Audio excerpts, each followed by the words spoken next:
Assalamualaikum warahmatullahi wabarakatuh. Apa kabar anak-anakku sekalian? Sebelum kita mulai pelajaran pagi ini, kita baca basmalah dulu. Bismillahirrahmanirrahim. Pagi ini kita akan belajar TIK, Teknologi Informasi dan Komunikasi.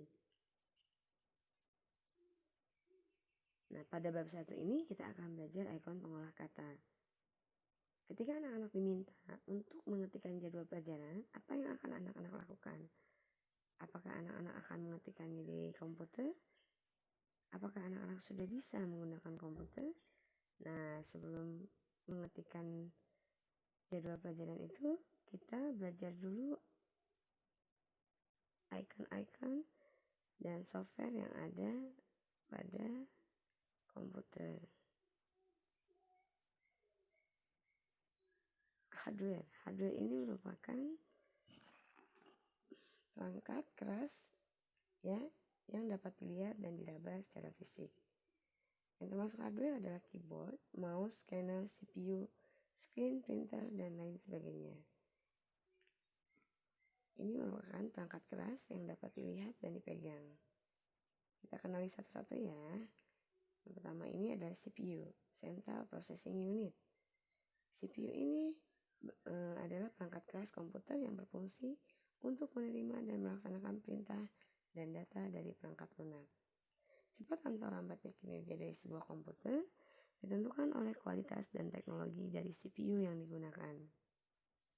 Kemudian ini adalah layar monitor, berfungsi untuk menampilkan semua data, hasil proses baik itu teks, gambar, atau video. Kemudian ini apa? Betul, ini adalah speaker. Speaker berfungsi sebagai pengeras suara. Ini adalah keyboard. Keyboard berfungsi untuk menginputkan data berupa angka, huruf, maupun simbol dengan cara ditekan. Jadi ketika anak-anak akan mengetik, anak-anak bisa menggunakan keyboard. Pada keyboard ini ada huruf-huruf dan angka-angka serta simbol-simbolnya. Kemudian ini apa? Ya, ini adalah mouse. Mouse fungsinya untuk apa? Untuk mengarahkan dan mengatur posisi kursor sebagai objek perintah. Kemudian yang termasuk perangkat keras adalah flash disk dan CD-ROM. Kedua benda ini berfungsi untuk menyimpan data. Ketika anak-anak sudah mengetikkan jadwal pelajaran, data itu bisa disimpan di kedua benda ini. Ini adalah printer. Printer berfungsi untuk mencetak dokumen dan foto. Ketika anak-anak sudah selesai membuat jadwal pelajaran, hasilnya bisa dicetak menggunakan alat ini. Kemudian kita akan belajar software. Software itu apa? Software adalah program, prosedur, dan tata cara pengolahan data. Seperti pada gambar di sini ya, ini merupakan software. Yang pertama Microsoft Office Suite. Ya, fungsinya untuk mengolah kata. Jadi Microsoft Office Suite ini masuk ke dalam software. Tampilannya seperti ini. Fungsinya untuk apa? Ketika anak-anak akan mengetik, anak-anak bisa memilih Microsoft Office Word. Kemudian ada Microsoft Office Excel untuk mengolah angka. Ada Windows Media Player untuk menayangkan musik dan film. Kemudian ada Adobe Photoshop, Corel Draw, dan Studio 3D Max untuk membuat dan mengolah gambar. Adobe InDesign untuk merancang tata letak buku atau majalah. Kemudian ada Cool Edit Pro untuk mengolah suara rekaman dan musik. Nah, itulah bagian-bagian dari software ya, yang termasuk software. Nah, ketika anak-anak menyalakan komputer, tampilan komputer akan seperti ini. Di sini terlihat gambar-gambar kecil yang tampak pada layar monitor ini, itu yang disebut icon. Ya. Nah, kita mulai ya, kita pilih menu program ya. Pada bagian kiri bawah yang bentuknya bulat ini, kita akan mencari Microsoft Office Word ya. kita akan memilih Microsoft Office Word. Nah, ini sudah ada, kemudian diklik, tampilan awalnya akan seperti ini. Ya, akan membuka Microsoft Word. Kemudian setelah terbuka akan tampak jendela seperti ini. Ketika anak-anak akan memulai mengetik, silakan pilih blank dokumen. Setelah diklik blank dokumen akan nampak seperti ini di layar. Ya, tampilan-tampilannya ada beberapa menu di sini.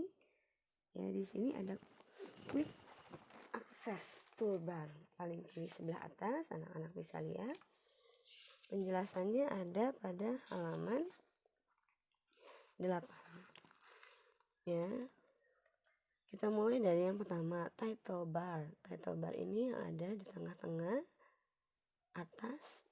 Nah, fungsinya untuk apa? Title bar ini adalah tampilan nama atau judul file pada monitor. Jadi ketika anak-anak memberikan nama, namanya akan tampak di title bar ini. Kemudian ada ribbon. Ribbon itu apa? Adalah induk dari sekumpulan tab-tab. Ya, ribbon yang ada sebelah kiri ini. Nah, pada tampilan tampak tab file, home, insert, design, layout, reference, mailing, dan lain-lain. Tab file berisi menu seputar operasi file. Kemudian ada group. Group ada kumpulan perintah-perintah dilambangkan dengan icon yang dikelompokkan berdasarkan fungsinya. Pada tampilan terdapat grup clipboard, font, paragraph, styles, dan editing. Kemudian ada area dokumen. Area dokumen ini ya merupakan lembar kerja tempat kita untuk mengetik. Ini kertas putih ini ya, namanya area dokumen. Kemudian ada close button. Close button digunakan untuk menutup dokumen atau program Microsoft Word. Kemudian ada scroll bar, digunakan untuk menggulung lembar kerja ke atas dan ke bawah. Anak-anak bisa mengklik ini ya, bisa naik turun nanti lembar kerjanya. Kemudian yang terakhir ada zoom slider paling bawah kanan, digunakan untuk memperbesar atau memperkecil tampilan lembar kerja. Kemudian kita akan belajar menu dan icon-icon Microsoft Word. Nah, Microsoft Word 2016 memiliki sejumlah menu dan icon. Bila kita mengklik tab file ini paling atas kiri, maka kita akan memperoleh tampilan menu ya. Tampilan menu seperti di sini. Nah, untuk membuka dokumen, kita bisa memilih menu new. Di sini yang sudah ditandai biru, ya, berguna untuk membuka lembar kerja yang masih kosong. Kemudian akan ada tampilan seperti ini, anak-anak bisa pilih blank dokumen. Kemudian ada menu open, berguna untuk membuka dokumen Microsoft Word yang sudah pernah ada. Ini open, yang nomor 2 ini. Nah, untuk menyimpan dokumen, anak-anak bisa memilih save dan save as. Save ini untuk menyimpan dokumen yang telah memiliki nama sebelumnya. Kalau save as untuk menyimpan dokumen dengan memberi nama pada dokumen. Untuk mencetak dokumen, anak-anak bisa memilih menu print. Ya. Kemudian untuk menutup dokumen, anak-anak bisa memilih menu close yang ada di bawah open. Nah, ada beberapa icon dalam tab file ya, yang dapat kamu jumpai pada bagian atas jendela Microsoft Word. Fungsi icon-icon tersebut sama. Ya, kita perhatikan icon-icon pada tabel ini. Bisa dilihat pada halaman 10.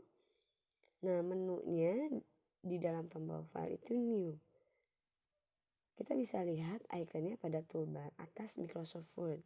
Ya, bentuknya seperti kertas kosong. Nah, fungsinya untuk membuka lembar kerja yang masih kosong. Kemudian ada icon gambar disket ini ya, untuk menyimpan dokumen yang telah memiliki nama. Kemudian ada icon silang untuk menutup lembar kerja Microsoft Word. Jadi icon-icon 3 icon ini untuk mempercepat anak-anak membuat data pada Microsoft Word.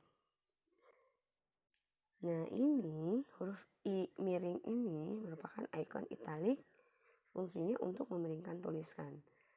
Ya. Anak-anak bisa memilih icon italik ini jika tulisannya ada yang perlu untuk Sekian penjelasan dari Bu Dewi. Semoga kita sehat selalu. Assalamualaikum warahmatullahi wabarakatuh.